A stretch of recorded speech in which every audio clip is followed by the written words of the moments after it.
This is the KoperCrabb Podcast. I am Cheney Crab. I am Naveen Copperweiss. If you would like to buy any merch from the podcast, then you can hit www.KoperCrabb.bigcartel.com. If you want to buy any merch from our band, ENTHEOS, where I am the vocalist, Naveen writes the songs, plays the drums, you can hit www.entheosstore.com. Soon we will have some new music. It's coming up. We also need a new KoperCrabb we'll have an announcement shirt drop. Yeah, we're going to drop a new KoperCrabb shirt. I'm working on it. I thought the old designs were really, really sick. Yeah. But no one wanted to buy them. You know? People bought them. God. Cheney, hyperbole sells. Hyperbole sells.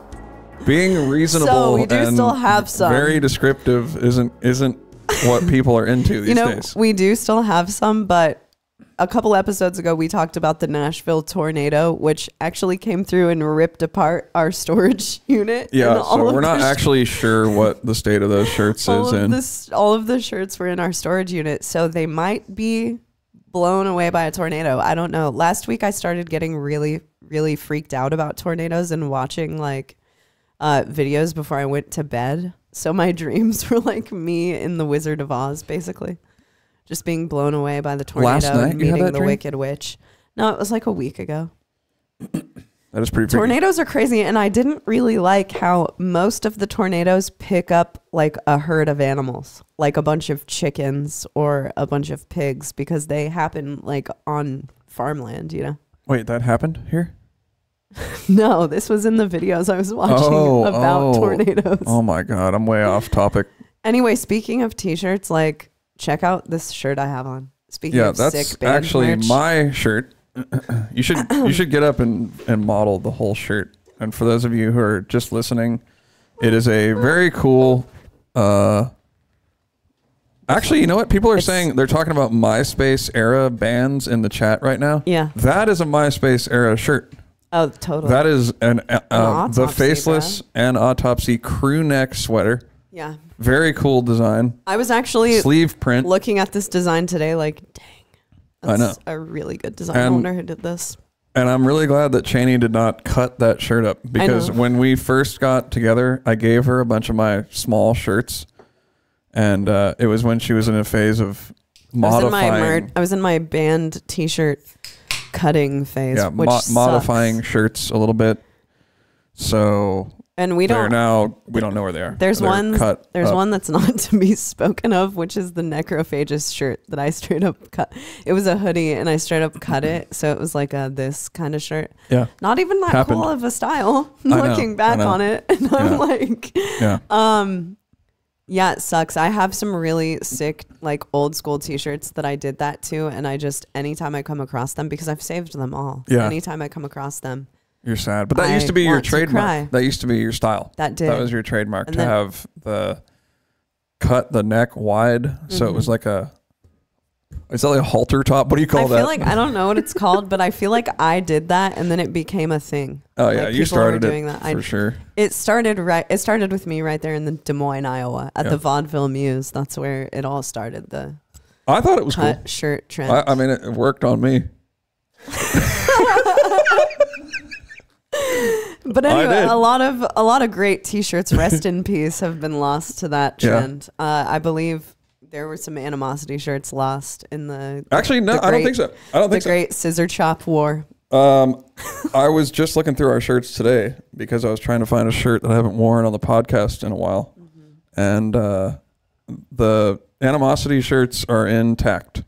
Oh, wow. Yes. Unless there's one that, I don't know about that got cut up. There's one, but we got a second one. It was the tie-dye, like, face ripper shirt. Yeah. But no, we have two of those, and they're both intact. I had a third one. Oh, okay. Yeah, wow. I cut that one. But anyways, so at least we have a couple of other ones. But I was just thinking, the designs for the KoperCrabb shirts are really cool. Yeah. So maybe we should reissue them.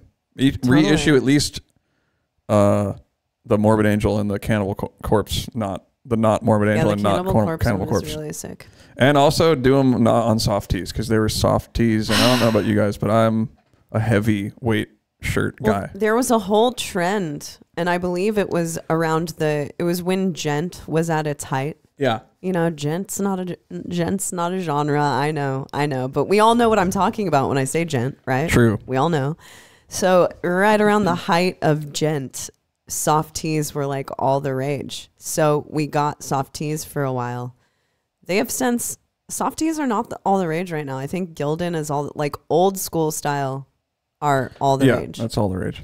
If I get... We're raging on that. I bought a shirt. I'm not going to say whose it was, but I did buy a shirt recently, and I got it in the mail, and it was a soft tee, and I was so pissed. Yeah, I know. If it says soft shirt, no. I'm just not buying it.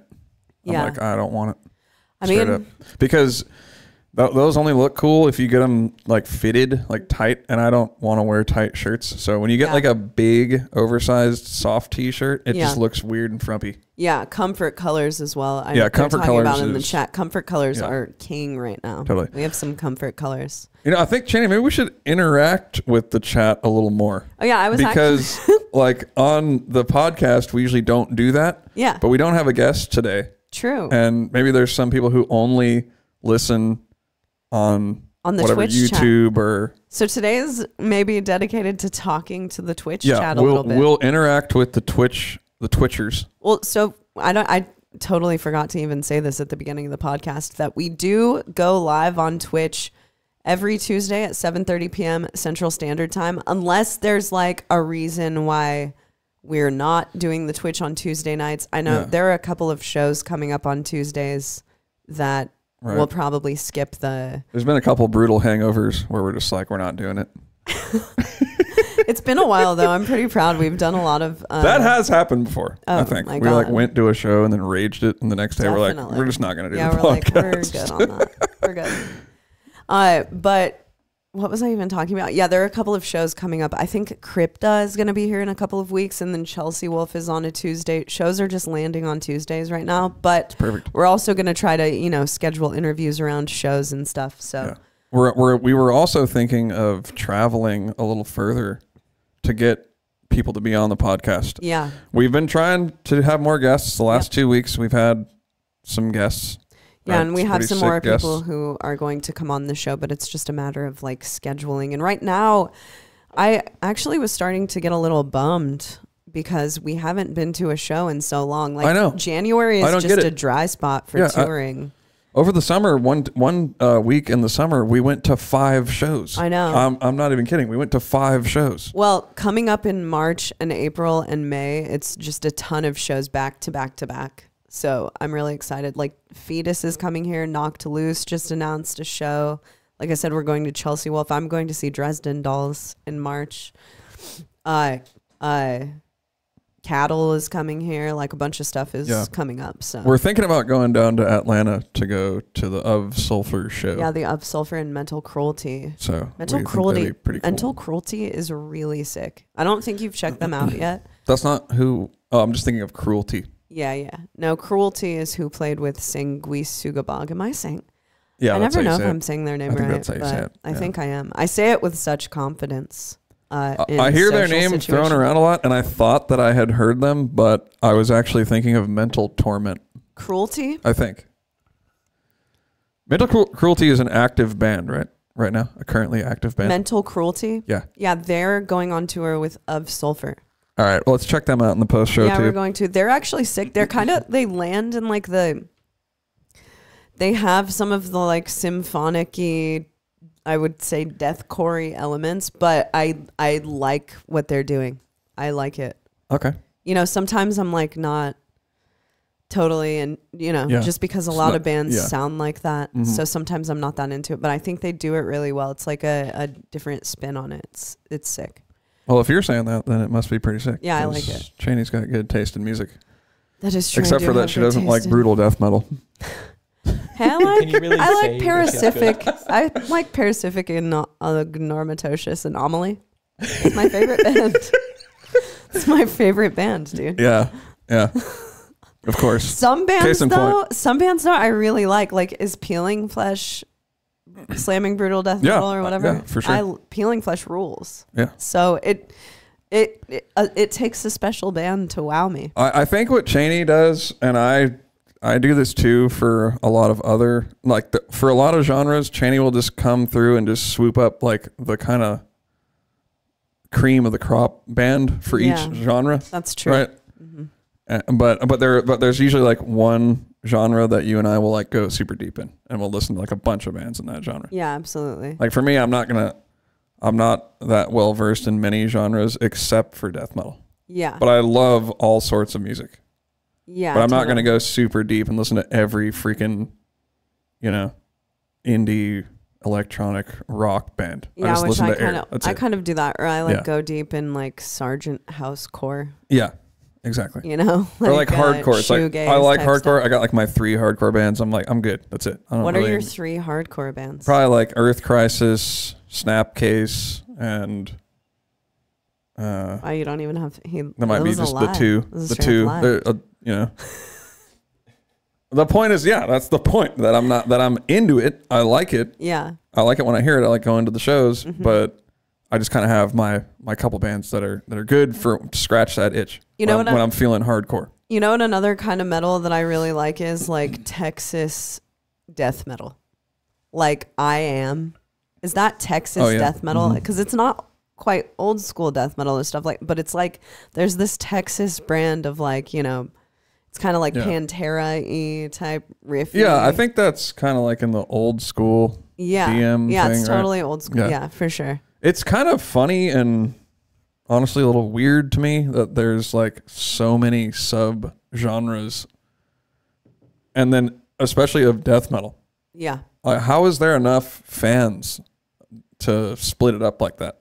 Well, that's just how it goes over time, I think that it will only keep splintering off more and more. Like, I wonder what the next genre of bands will look like, because it has done that. Like, every era of metal has kind of breeded it's kind of made its own genre now. So even, whereas hardcore bands would have used to tour with, let's say, what was considered deathcore, like Animosity and stuff like that, that stuff is even way split up.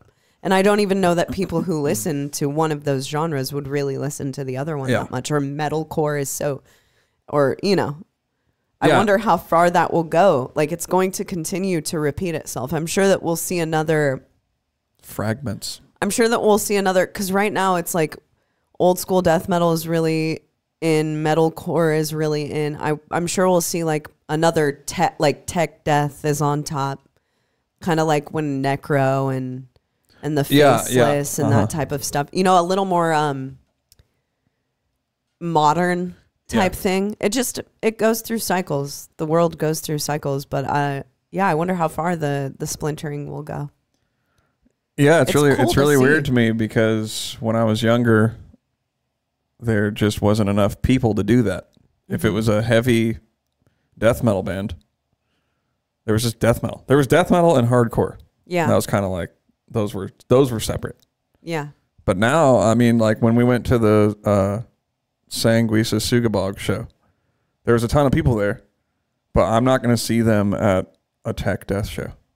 They're probably not going to be there. Yeah. I mean, there's some crossover, but you're right. There was more people there than would be at like, whatever other random tech death show that we would go to. Or just different people. It's different people. Yeah, it's a different crowd. Mm-hmm. So it's just, I guess it's a good thing, because there's so many people who like metal now. Yeah. But at the same time, I kind of wish that people would broaden their horizons. I do too. And listen to all kinds of stuff. Or at least go to all the shows. I do too. Like, I don't know if this was exclusively a Twitter thing, but so Dying Fetus played that FYA festival a couple of weeks back, and I like got onto Twitter because I feel like that's where this kind of discourse happens. I got onto Twitter and a bunch of people were like complaining that there was hardcore dancing for Dying Fetus, and then like hardcore people were like, yeah, there was no push moshing at this or whatever. And I like didn't even know that there was such a thing that existed, that metal was versus hardcore, because I like all of these things. And I consider myself, like, I would go to all of those kind of shows, and neither of those styles of moshing are out of bounds or weird to me. So it was crazy that I was seeing this kind of discourse discourse back and forth. Like, one isn't cool. It was almost like the 80s. The metalheads were mad that there was hardcore moshing for dying fetus. Yeah, something like that. The hardcore kids were mad about a push mosh pit somewhere. No, the hardcore kids were like, yeah, push moshing is dumb. And I was just like, whoa, I didn't even know that this was still a thing. Where it was like a metal versus hardcore thing. And so I'm agreeing with you that I wish that it would kind of like come back together where everyone was into everything, because, you know, while you're saying that I'm not into like slamming brutal death metal or whatever, the reality is that I am into a bit of every genre. Yeah, of course. I'm into like sick bands in every genre. And I wish that it was more like that. Like, I wish that more people were aware of multiple genres. Well, or at least let's go back to hardcore versus death metal. You know, let's at least go back to that. You know, instead of this type of death metal versus that type of death metal. Yeah. Like, really? But I think the old school death metal versus the vast, like, the space between hardcore and metal now is like way further. In my opinion, I agree. But I think with Fetus and like Sanguis Sugabog and bands like that, people are a little more hardcore for sure, because they do have hardcore moshing or whatever. Yeah, absolutely. Like at the Sanguisa Sugabog show at the end here, that was like the craziest pit I've seen there. Like, that was a guy got freaking thrown out of a door. Yeah. You know how there's like a door on the floor there? Like, a guy just involuntarily got fucking thrown so hard into the door that it opened and he got thrown out of the club. That was crazy. I was fucking laughing so hard. I was loving it, dude. It reminded me of like old school shows. Yeah, it was fucking awesome. Know, there is a part of that like I wish I don't know. Yeah. It was fun. I say cool. Just throw them all in there and let's have the pushers versus the hardcore dancers and just fucking. Oh God! Well, as long as no one gets hurt, though. No, people are supposed to get hurt at these shows. There was a really sick lineup that was like the Black Dahlia Murder and Terror, like a year ago, that I thought was cool. Because you don't see, or that must have been more than a year ago. BT Bam is going on tour with the Acacia Strain. Yeah, that is old school. That's really sick. You know what's funny about that is actually when back in the day, Animosity played some shows and it was Acacia Strain, Red Chord, BT Bam. Oh yeah, well. And that was like before Alaska came out, when they had just written or finished that record. Well, that's a super sick line. So they're bringing it back old school. So props to them for that. Yeah, that's a really But cool now tour. I feel like their crowds are so divided. I think that it'll be good though, because they're playing colors. So it's kind of like, I think that those people are into. I think it's coming here, right? I mean, we're gonna go. I'm gonna check it out. I want to go to both nights. Yeah, colors, I'm gonna crowd kill at the show. Oh my God! Don't do. What is crowd killing? I don't really know what it is. Well, it's like when you go up to the side of the pit and you punch people. Oh, okay. I didn't. That's a thing. Like people punch people in the. Yeah, I mean, that's not cool. And cartwheels. And oh yeah, well that's like hardcore dancing, right? Yeah, it's just a normal show. Okay. Yeah. I'm trying to think. Oh, the last time I moshed was at Suffocation. That was definitely more of a push mosh style. Oh, I moshed for Unearth. Oh yeah, tour. That's right. And did a stage dive, right? Maybe. No, I did a stage dive for Revocation. Yeah, I did. I did a stage dive. I like doing that stuff, man. Yeah, I know. I love doing it. I do too, but I mean, if I'm sober, it's just not. I'm not going to do it because I'm worried about hurting my finger or something. Well, I've gotten a little weird about it since I got in my accident, like that I'm going to get my face hit or something. Right. But it's actually in the past couple of tours, I'm kind of like, all right, I can crowd surf again. It just has to be the right place at the right time, right? The perfect storm. Like, I'm having a really good time. Mm-hmm. I love the band. Yes. I've had like 4 to 5 beers. Maybe 6. Yeah, 6. Probably. Maybe more. I don't know. Absolutely the last night of tour. Yeah. There's no it might even be the last, or I might not be on tour. And earlier in the night, I was like, I'm going to stage dive today. I can just feel it. Unless it's during our set, like I'll do our set in all stage dive and stuff and crowd surf at random times during our set. But if I'm doing it for another band, then I usually know that it's going to happen. Pre-planned. Yeah, it's pre-planned. Do you plan like the route you're going to take on stage? No. Like I'm going to run through, I'm going to jump off the third monitor. No. You never know what's going to happen. You never know where the people in the band are going to be standing. Yeah. I remember I crowd surfed or I stage dived for Dillinger Escape Plan in NOLA. Okay. Last day of tour. There we go. That was a fun That would night. make sense. That would make sense. Who did you stage dive for? I stage dive for us. Oh, yeah. Did you see that, Harrison? When? Last day of tour on Revocation. Naveen got up after our last song and just jumped into the crowd. Yeah, I just busted a sick stage dive. No music on. No music. It was awesome. I wonder if anyone in the chat has ever done a musicless stage dive. I support that. Oh, the late guy? Oh, Lycan Lord was at that show that I did a stage dive at. Yeah. He was there. Yeah, I remember that. We met him. In Canada. In Canada. Yeah, Canada. I like Canada, man. It's a weird place. It is. Wait, that's where the tour ended, right? Yeah. Oh, yeah. And then we had to drive to Toronto. Correct. Yes, we And drove then to Toronto. drive home and from we there. drove all the way home. Yeah. That's not what really happens. that bad of a drive. It's honestly not that terrible. No, it was It's pretty not as bad as chill going to New York. considering, yeah. Drives to Nashville aren't so bad. But we usually end up having to drive unless we tour with like Whitechapel. Oh shit, Mike Caputo drums in the chat. Mike you know what? I was Caputo. thinking about Mike Caputo lately. Yeah. Because I made a post.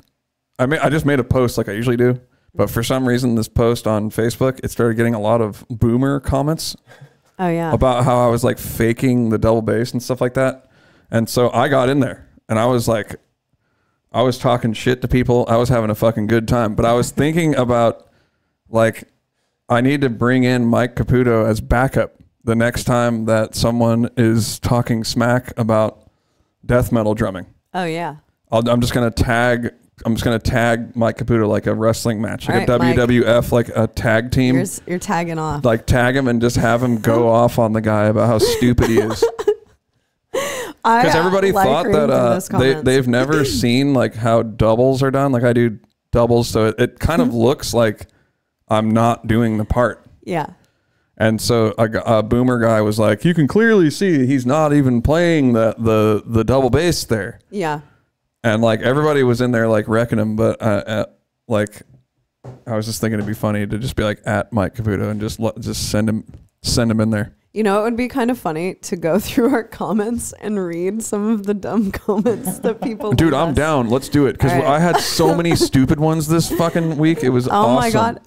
You would never even believe the kind of comments that I get on my videos. Oh my God. Let's go see. It's going to take a while to pull That's that how up, you know bro. a video has gone. If I get like a really dumb comment, usually it starts with, "May Lord Jesus Christ save your soul." When I see that comment, I'm like, my video has gone viral. Yeah. So we've made it. Oh, because people think that Cheney's like a demon or something? And they also associate metal with like demonic lyrics from the outside, you know, which is ironic because none of my lyrics have ever been about, you know, some people's lyrics are about like, you know, anti-religion or something like that. And my lyrics that's not the kind of person that I am at all. I'm not anti-religious.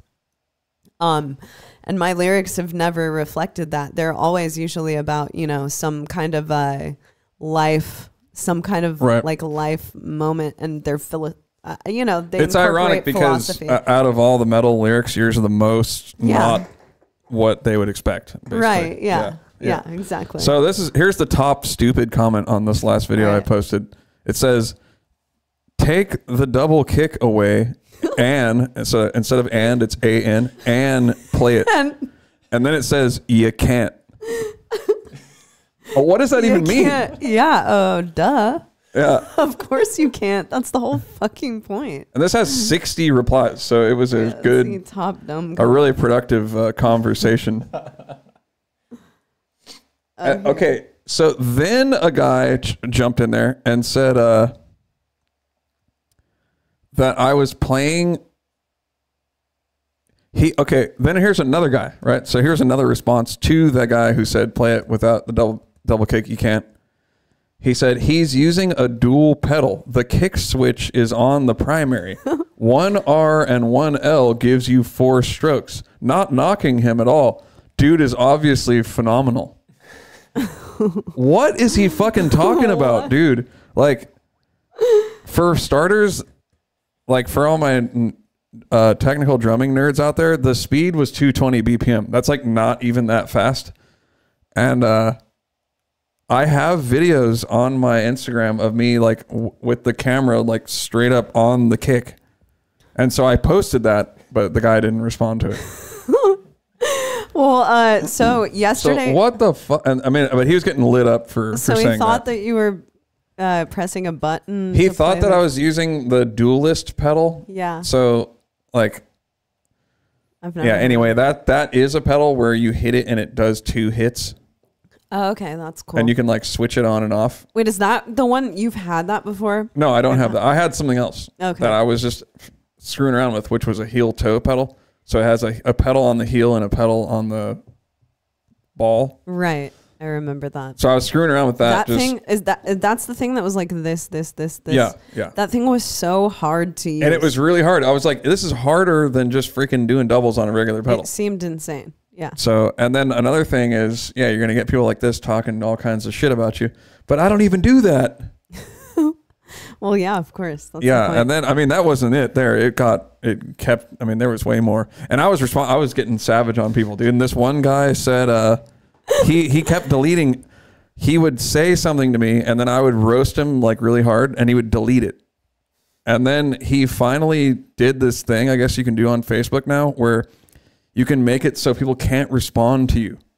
Yeah. So you're just like God flying into the comments like, this is my comment. And I was like, dude, you're not going to let me roast you back? Because I had a really good one lined up. Well, that's, I was like, what the fuck, dude? I know. And then so I don't do this. I don't delete comments like ever, but I'm like, I got to delete it because he's not giving me a way to defend myself. And I couldn't even tag him because I was going to just be like, oh, @so-and-so is such a coward. I can't respond to him. But he made it so you can't him either. So I'm like, dude, this is like unfair. What the fuck, man? Yeah, it's a one-sided that's not fight. cool. Like Facebook needs to take that away, dude. I think that's Instagram. I don't think Facebook has that. No, dude, it's on Facebook. Trust me. Really? Yeah, because I was trying to figure it out. Every other person had the little reply button under their name, and not this guy. Wow. And then I was trying to like hit and search his name. Yeah. Wouldn't come up. Wow. I'm like, what a hater. What the hell, dude? I can't find the comment, but he might have deleted it because I was really nice back to him. But it was a man who was telling me that on all of my videos, this specific one was a very high one. It's a part in the sinking sun, you know, the like dun dun cha, and he accused me of pitch shifting my voice up a bit. And then there is another man who the comment was, hold on. They either accuse you of pitch shifting it down if it's low or pitching it up if it's high. I can't win. I'm always just pitch shifting my voice. Unless I'm singing, then it's not pitch shifted, which is just like, but oh my God, I can't remember. Hold on 1 second. I'm scrolling through this for the other one. It was another pitch shifting type comment. Oh, another thing people were like really triggered about. Oh, go ahead. Sorry. There's an inch of up pitch shifting mixed with the main voice track. However, nice fry. Yeah. So it's like many things are wrong about that. Never on any video that I've ever posted is there another voice track. It's always strictly my voice, and it literally always is live. Naveen, you track everything. It's always live, and nothing is ever done to it at all. Nothing's ever done to it, which I understand coming from a person they think that there's rarely even multiple takes. Here's my thing. Like seriously, it pisses me off sometimes. Here's my thing. I'm like, if I was faking what I'm doing on the internet to get people to watch it, don't you think I would choose something that's far more profitable? Yeah, I know. Than pitching my vocals up to a high vocal. Don't you think I would choose something that's like going to make me just a squillionaire? Right. You know what I'm going to do? Just dominate this completely. Why would I fake that I can play metal? Like, yeah, I know. Totally.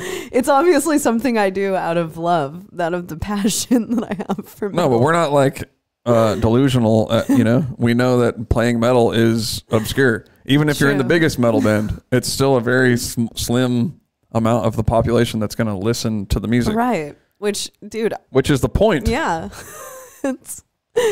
But I always think that's funny when people, accuse me of altering my voice or something, because if I had chosen to, I just don't know why you would do that. Yeah. No, you know what really annoys me about that guy's comment is it's not like he's not making, it's just, he's taking it for granted. Like he knows for a fact that's what you did. Yeah. So it's like, yeah, that's what they did. It's still pretty cool though. It's like, no, dude, no, you're wrong. And that's the end of it. Like people do that all the time though. But, I was actually like having a good ass time with it. Cause like, honestly, I don't really get that much hate on my videos ever. So with this one, I was just having a ball. I was going in there. I was responding to hella people. But you know what? I don't just respond to haters. Like I do take a lot of time to respond to everybody on there. So I'm not like fixating on negativity by any means. I honestly never respond to haters because it's just kind of funny. Honestly, it is funny for someone to say that I'm pitch shifting my voice because it's just like, it's happened enough that it's just kind of funny. And also I care about people who are interested in what I do. Like I understand, and I've known this since I was a kid, like the entire world is not going to be interested in, crazy metal vocals. So I care more when people are just supportive of what I do. And I think that it's more important to focus on that than if people are being negative to you. Yeah, I mean, in no way was it like getting me down. I'm going on there to comment and talk smack to boost the algorithm. Having people argue on your post is like one of the best things that you can have. That's true. That is the world we're living in. They'll comment back and forth and back and forth. Yeah, it's interesting because that is kind of the world. Like if there is a video that you see that has a ton of views on it, you're going to scroll down to the comments and there's going to be an argument. Yeah. No matter what. 100%. So yeah, you want that going on in there. I mean, that sounds fucked up, but it just is what it is. And don't let it bug you. I'm not sitting there going, oh my God, this guy thinks that I'm cheating. It's like, I just think it's funny. Yeah. I think it's fun to go in there and talk smack to boomers. Because I clicked on his profile and his his like drum kit was like rigs of dad. So I was like, rigs of dad over here. Yeah, it's like the grunge guy, the guy that came on the post and talked about how all of the bands in the 90s were heavy and they didn't have to use triggers. It's like, well, when I'm talking about a heavy band, like our definitions are heavy are vastly different. We're talking about axiomatic dematerialization, and they're talking about Nirvana. Exactly. Well, Mike Caputo has a good comment, and he says it's funny how confidently incorrect people are. And that's what it is right there. It's just, it's a matter of fact that you pitched your vocals. Yeah. It's not up for debate. Debate. That part is already, we settled it. And now we're moving on to like, it's pretty good though. Right. How would you know that?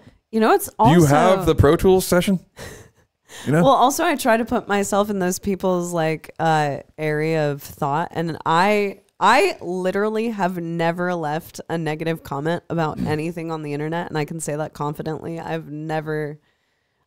Some things I'll scroll by and I'll be like, I mean, All right, here's a question for you. Do you comment? Do you leave comments?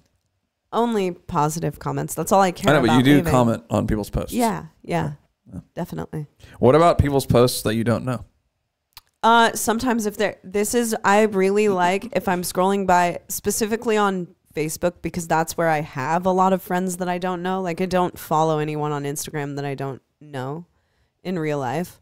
You don't follow like bands you don't know or pages? Well, I'm saying beyond like pages or like art that I'm interested in, then yeah, I'll comment on stuff like that sometimes.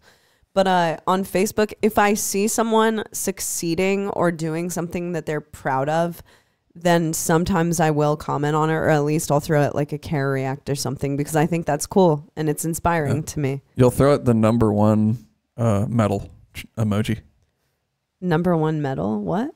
The number one, like, it's like the necklace medal, like when you win a gold, contest. You know that gold. one? The number one. I really like this emoji. The prayer hands. Yeah, I like the prayer hands. That's actually my favorite emoji. All right, that's our next topic, emojis. Cheney, what's... All right, everyone in the chat, what's your favorite emoji? Yeah. I was talking about this actually when we were hanging out over the weekend. I was like, dude, I'm trying to go deep into that emojis list. And we need to start uncovering some uncommon emojis. There are a ton of emojis in there I don't even know about because I never update my phone. Yeah. Oh, yeah. You don't have like the blur-faced one? No, I don't have that. It's been so long since I've updated my phone. That's crazy. I don't update any of my applications or anything.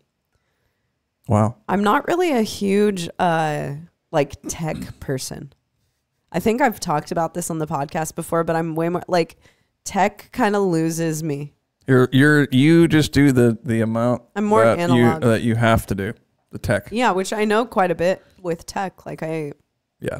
I can track myself, and I do Photoshop, and I edit videos and all of kinds of stuff like that. But I'm not like, I'll have friends who are super way more into tech, or they know like the latest application for like this thing, and I don't know, I'm just not, or they have the newest phone or newest things.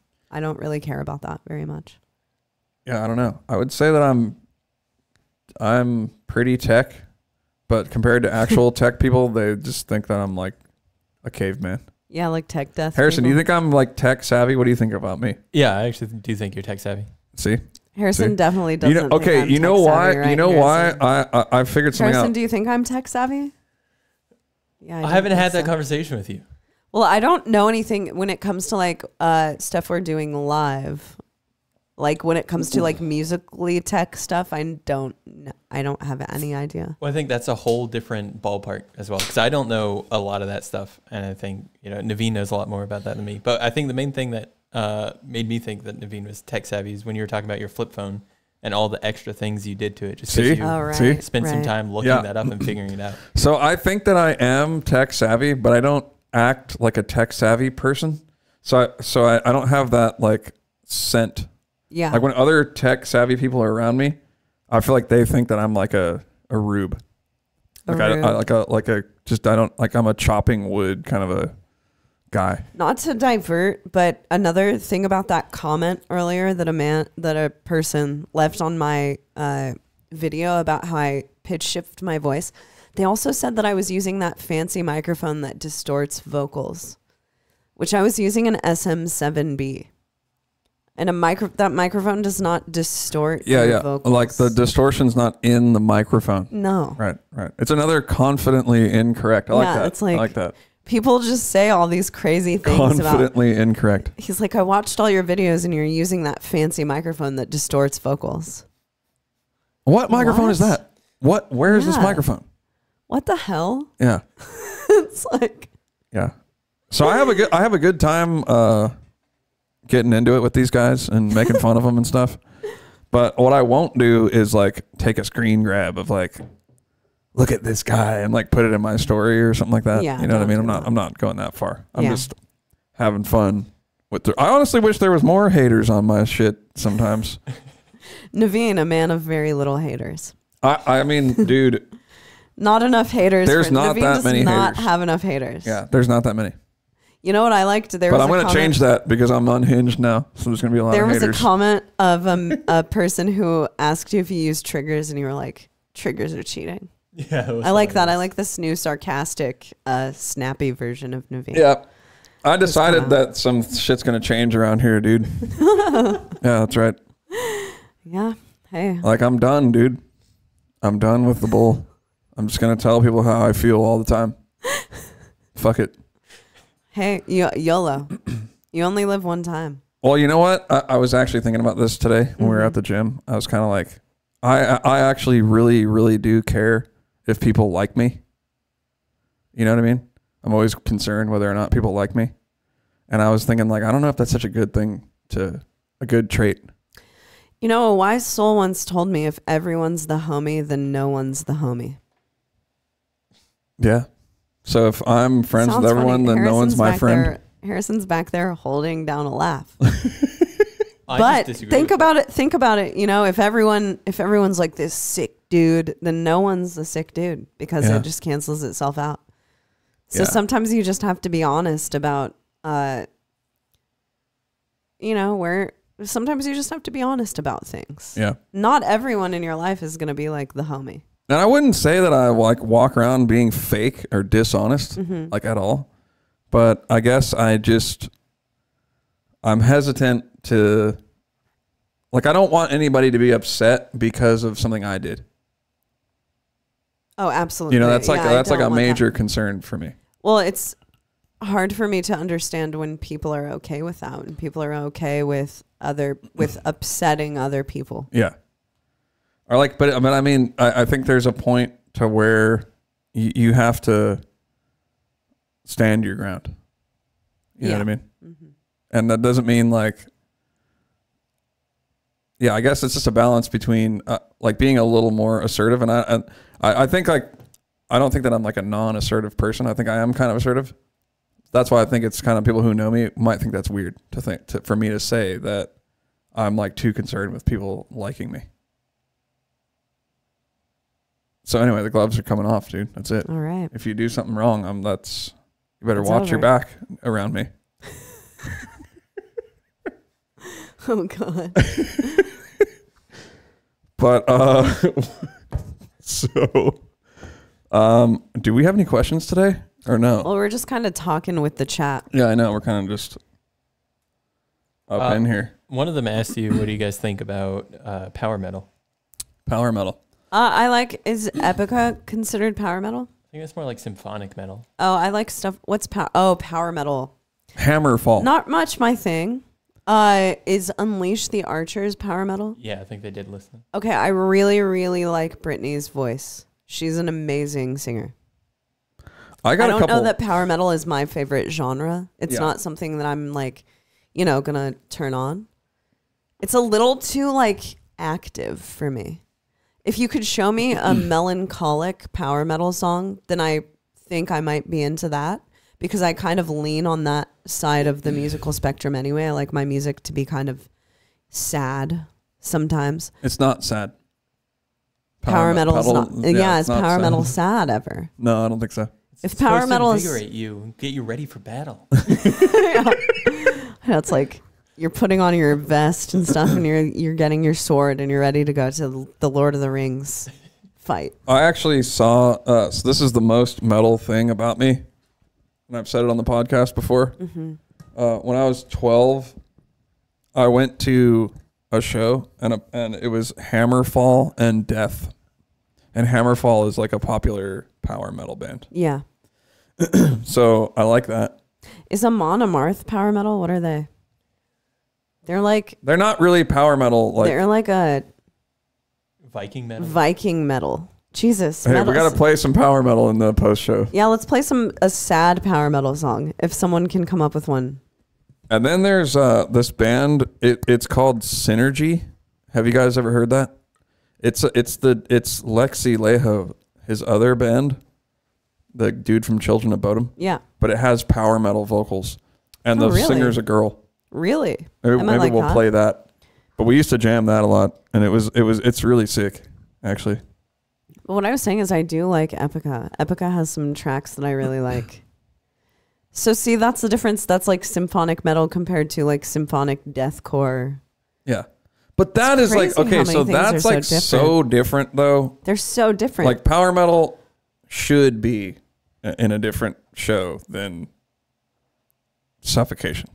You know what I mean? That's just way Those different. Are two totally, but it would be kind of cool to see them together. Would be cool. Well, like I said, I went to Death and Hammerfall. You know, that's. I feel like those kind of tours happen a lot when there's a super generalized metal audience. You know, when it's like Gojira and Deftones. Yeah. Like when it's two bands who can bring huge fan bases together who might actually have some overlapping. Like we saw Ghost with Amon Amarth. Yeah. That was a great pairing, but they're not bands that Ghost doesn't scream and Amon Amarth screams. That show was so sick. It was amazing. That was a fucking good ass time. I think that was one of the days that I realized, even though I know this, I really like production. I really like stage production, but that was one of the shows we've gone to where I was like, I'm such a sucker for good stage production. Well, does anybody have better stage production than Ghost? I don't know. I mean, dude had like multiple probably Tool. Changes. Tool. I've also heard, I mean, in the like rock and metal spectrum, Roger Waters, I guess, had like crazy, but you have to have like a lot of money to have a crazy stage. I'm talking about in the heavy scene. Yeah, in the heavy realm, Amon Amarth, Ghost. People say Tool was really sick live. Yeah, we didn't. So last week we were shooting the Scott Carstairs. Oh, podcast. Really? That was the night that it happened? That was the night that Tool happened. Yeah, but then we saw our friends and they were like a mile away from the stage. Yeah. Right. It would have been fun to go. Actually, you know what? I don't know. We probably should have went to that. Someone's saying Meshuggah's light show. It's a little different. It's a different kind of production than Ghost. Rammstein. That's a band I want to see. Yeah, I want to see them. Production. You've seen them live? No, I haven't. I've seen so I really want to see them live. Something that's cool about them is the whole band plays into it, and Amon Amarth and Ghost also have that as well. And I've been looking at watching a lot of music videos lately because we're moving into our next, music video. We're about to start shooting music videos for our next release. And I've just been noticing how much I enjoy like a fully done music video and something. So I've watched a lot of Marilyn Manson music videos, and in his music videos, like something that I enjoy about them is that he is a part of the entire thing. Like he's dressed up and he's interacting with the entire atmosphere of the music video. Whereas in a lot of music videos, you'll see like, here's the band playing and then it's split between scenes of like something crazy. So it's a band playing split between like a dilapidated whatever. But Marilyn Manson is really like entwined in the music videos. Mm-hmm. He's a part of the show. It's like a whole one thing. Yeah. It's not two different things. Exactly. And that's something that Rammstein also does. Like they're a part of the thing. And I really enjoy that when it's not like, here's the band, here's the acting. I like that it's... We're trying to figure out how to do that. Yeah, totally. That's what we were talking about though. Like in the 90s, I feel like the music videos were sicker. Oh, yeah. I think there was such a bigger emphasis on them. Yeah. We were just talking about that today. I think so too. Like I've been watching a lot of 9 Inch Nails and The Prodigy and Tool, obviously great music videos. And there was such an emphasis on the artistic nature of music videos. And now I feel like there's so many music videos that it's just like, all right, we got a video to get done. Let's do this. Or they're on smaller budgets because they're metal videos or whatever, which is understandable. But I think even so, Mike or not in the chat is saying more budget for those music videos. But I think, and I agree, there's definitely more budget. Oh, yeah, but I think even when it comes to the newer big budget videos, they have less of the vibe of those videos from then, because maybe it's because the technology has gone so far.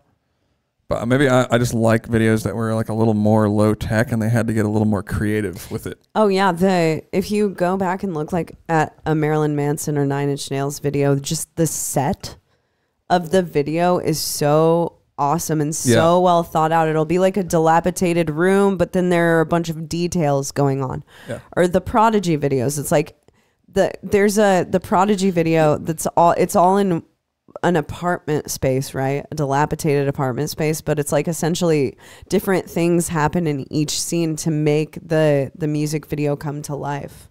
Yeah. And just those kind of elements where it becomes super creepy and like Yeah, I think it's like the difference between like the movie Alien and like Guardians of the Galaxy, right? Yeah, it's totally. Like, it's just it's CG versus real this like life. creative, physical thing happening. Yeah. And yeah, I don't know. We want to bring it back, but obviously we don't have Marilyn Manson money. Yeah, we don't have Marilyn Manson money, and we don't have, but you keep pitch shifting those vocals, and we might have something that's what I'm saying, dude. I'm trying to keep pitch shifting. My computer's bringing up the favorite video of all time, Millennium Cyanide Christ, and it's Meshuggah air guitaring in an RV. And I will say that when I saw that video, I was like, what a fucking kick-ass video. Absolutely. This is a video that literally everybody can relate to who likes heavy music. Yeah. So yeah, that was definitely a really good one. Okay, love that video. Jake Scrappile, how do y'all feel about AI generated music videos? All right. Okay, let's talk about it. So we do have an AI music video for the drum corps remix of Interior Wilderness because we thought that the art style just fit. Well, we were thinking since the video. Song is a remix, right? Doing an AI video is kind of like a remix of our video, right? Because they used portions of, or did they use portions or no? We shot stuff. Yeah, we shot stuff and they used the artwork. Yeah, and I know, dude, I understand 100% why people are against AI music videos. Well, we do now because people were triggered off that thing, dude. Yeah. They were pissed. Yeah. People were talking shit about that video. And I thought it was sick. I did too. I really liked it. But I mean, hey, I guess. But I also understand. I understand that artists feel like, why not hire an artist or whatever. But for the record, we did hire someone to do that, who makes AI videos. And we saw this person made, God, what? It's escaping me right now. But they made the Mizmor. There was a Mizmor video that. Yeah. This person made, also Evan's band, Look What I Did, had a video made by this person. So Ms. Moore did this cool collab. It was a half video, half AI cool thing. And I'm seeing a lot of cool AI art. I'm really into liminal space horror. And there are so many cool Instagram pages that have liminal space or horror AI art.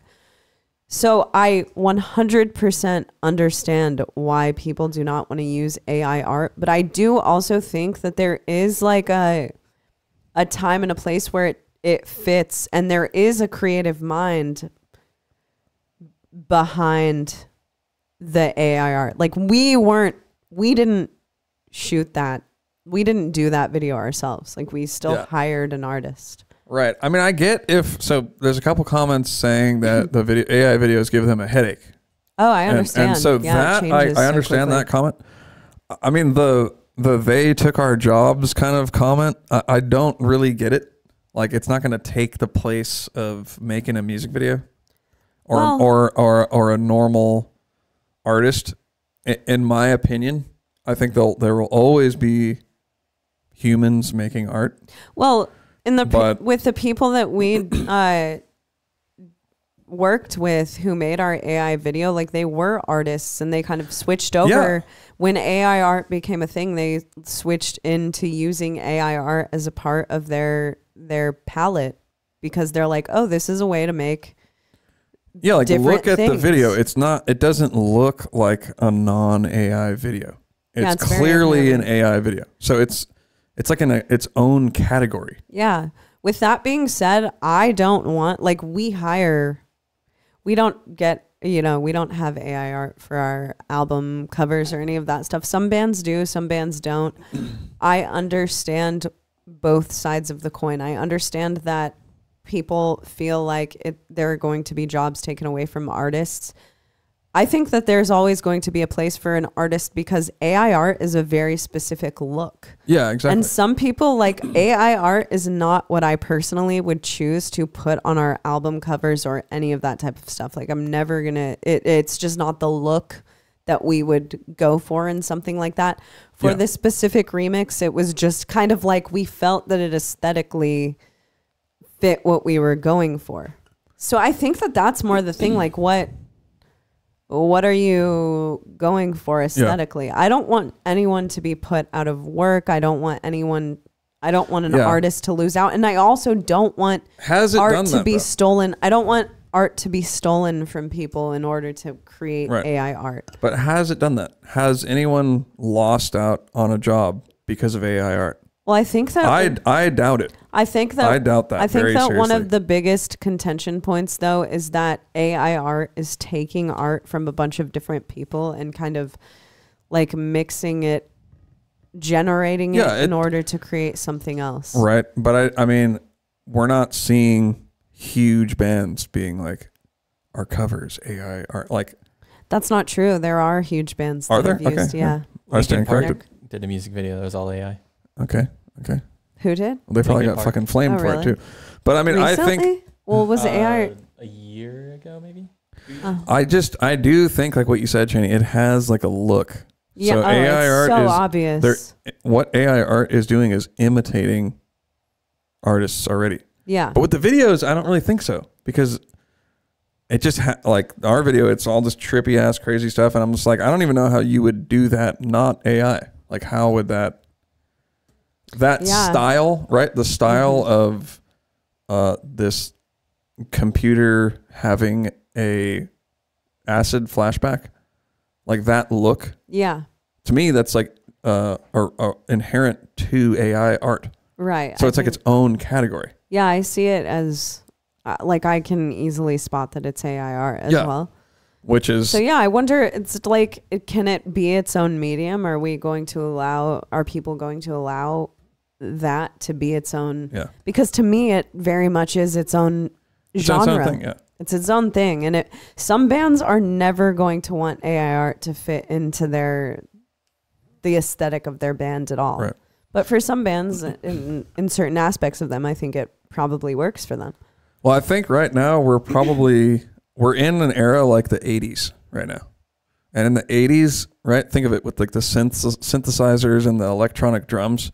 Oh, yeah. They were like, the future is here. And they have like a Simmons drum kit, and it's like, right? And like, yeah, right. And then everyone's like, everyone at the time was probably saying, oh, there's not going to be guitars. There's not going to be drummers anymore. Like, drum companies are fucked. They're going to have to make, electronic drums and all this shit. And I just think that there is no replacement for human-made music and art. Oh, like, it's absolutely just not. The two they've always been right. They're always in like somewhat of a, not even a battle, but like they just they coexist, right? Like electronic music, yeah, it's really big and everything, but it's never going to take the place of watching a few people on stage playing music together. Right. And it's the same with art. And I think right now it's definitely more prevalent because we don't really know how to use it. But think of the bands from the 80s that were like with the the electronic drums and shit. Yeah. It's like not even a thing now. It's like a hipster thing. It's some fringe thing. Yeah, that which also like is interesting because I feel like a lot of times with like technological changes, things end up going back to like the analog version of themselves. People end up going back, even with DJs and producers and everything. Like modular synths are still people use modular synths everywhere. It's not just people on Ableton or whatever programming stuff. Everyone uses modular synths in their sound. Or a lot of people still use modular synths in their sound. What you're talking about? Yeah, there's still a place for analog. Yeah, definitely. Stuff. Definitely. And it's special. And I think like as the tools come out, that you see this like explosion. Yeah. Everyone's talking about it. Mm-hmm. And then it just it either goes away or it finds its place in the bigger picture. Absolutely, yeah. Speaking of which, what's up with NFTs? Those just fell off the fucking map. NFTs, right? I knew from I heard about it for like 20 when minutes. People started buying those, I was like, no one's gonna give a shit about NFTs. Why would you want to buy something that's just on the internet? Yeah. I don't want to buy a painting that's on the internet. I want it to be on my wall. If I'm paying hundreds of thousands of dollars. It was one of the dumbest things I've ever heard. Yeah, I mean, nobody knew what they were or how to explain what it was. No, and then no one could it was explain like, it to me. This is the future. And then it was there for about 20 minutes. Right. And then gone. And I was like, that's stupid. Nobody's going to like that. But that's usually my response. I agree with you. That's what I thought. So there are people in the chat saying I would choose this kind of music video over this kind of music video, which I don't even know if it's like what we're saying is that they can coexist. We don't have to choose one over the other. Yeah. But he did say one might fit one kind of music. Do we want to see Tool with an AI art video? A Tool video that would be weird for Tool to switch over to AI art. Right? Yeah, that would be weird. Right? Right. Well, I think a comment that was put in there was budget. And honestly, that's a factor that is 100. Really cool. And if you're a band who just doesn't have the means to hire like the sickest artist or whatever, then yeah, I'm going to use fucking Midjourney. Right. Like, well, duh. This is going back to the band in a warehouse thing. It's like sometimes the reason that there are band in a warehouse music videos are because that band could only afford to rent out that goddamn warehouse for 3 hours, and that's the only thing that they could do with the music video. Yeah. And that's, and nothing wrong. Like, are you going to talk shit about that? No, because they're using what they have. Yeah, metal bands are not being given $500,000 exactly budgets for music videos. They're getting like, it's not in the hundreds of thousands of dollars. They're not getting Guillermo del Toro to make their music video. Right. It's not like what's his face? Why is it escaping me? The guy who was like in the 90s making all the videos? Tim Burton. Tim Burton's not coming and making your music video when you're in a metal band and you have a small budget. Yeah, you know? Of course. Yeah, so I think that's one of the things that is cool about all the technologies. And this conversation exists within music production as well. Yeah. There's all these quote unquote AI type we can take this back to when people are programming their drums over using a live drummer. Yeah, I know. Some people, so I think when it is not acceptable for a band to use a drum program is when either they can't afford it or it just doesn't, or they can afford a real drummer or it just doesn't fit the sound. So sometimes what fits the sound is just program drums. Yeah. Sometimes a band cannot afford more than programming drums because it costs money to pay a drummer. It costs money to get studio time. And for drums, you want to go to a pretty sick studio because, there are so many drum programs out there that can replicate a really sick studio. Right. You're going to work with what you have. Yeah, yeah.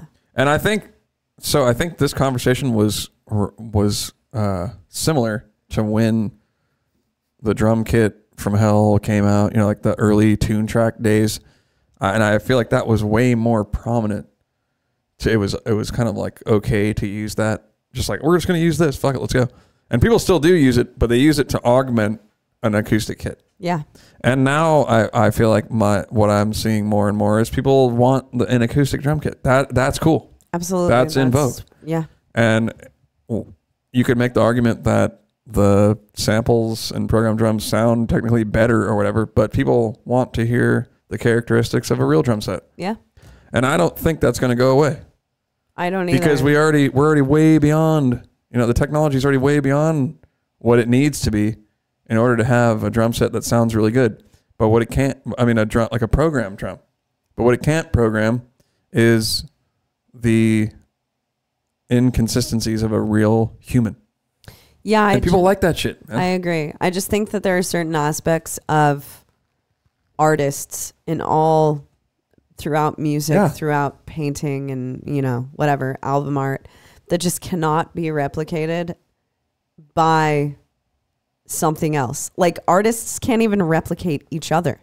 Right. If you want a certain kind of art, you go to this artist and there's another artist for that and they exist just within analog art.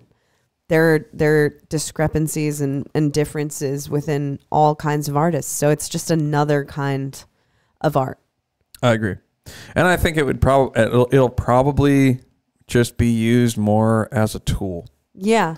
Mm-hmm. Like, oh, I need this layer. Let me just have Midjourney make the layer real quick. I'm not an artist, so I don't really know that much about it, but that's where I see it going. Yeah. The same way that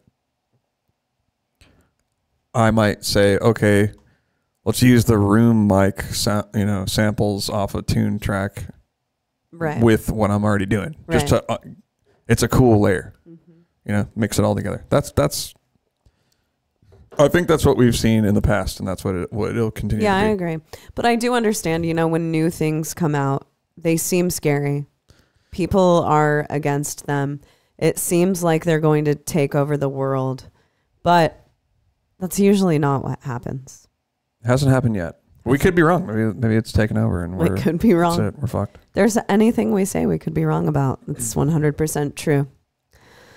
But with that being said, I think we can end this week's podcast. Ending it there? Really? All right. You want to keep it going?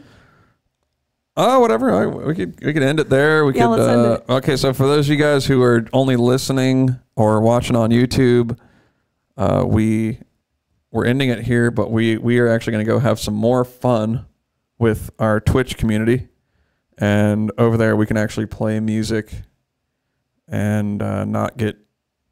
What would happen if we played music on YouTube? I think a copyright claim. We'd get a copyright claim yep. or some shit like that. It's not our own material. And yeah, anyway, we'll be over there hanging out, and so we encourage you to join over there or not. It doesn't matter. It's free. it doesn't cost anything. It's a free house. But we do this live every Tuesday. We're over there hanging out, having a good time. That's right. And we're gonna go over there. We've got a list of songs to play. We do. We're probably gonna watch some AI art videos. We are. And yeah, we will see you guys over there, and we will see you next week. All right, much love, you guys. Have a great week. Keep your heads up. Whatever you're going through, it'll pass. If you're having a good week, then fucking live in the moment, man. Love it. Love y'all. All right. Have a good one.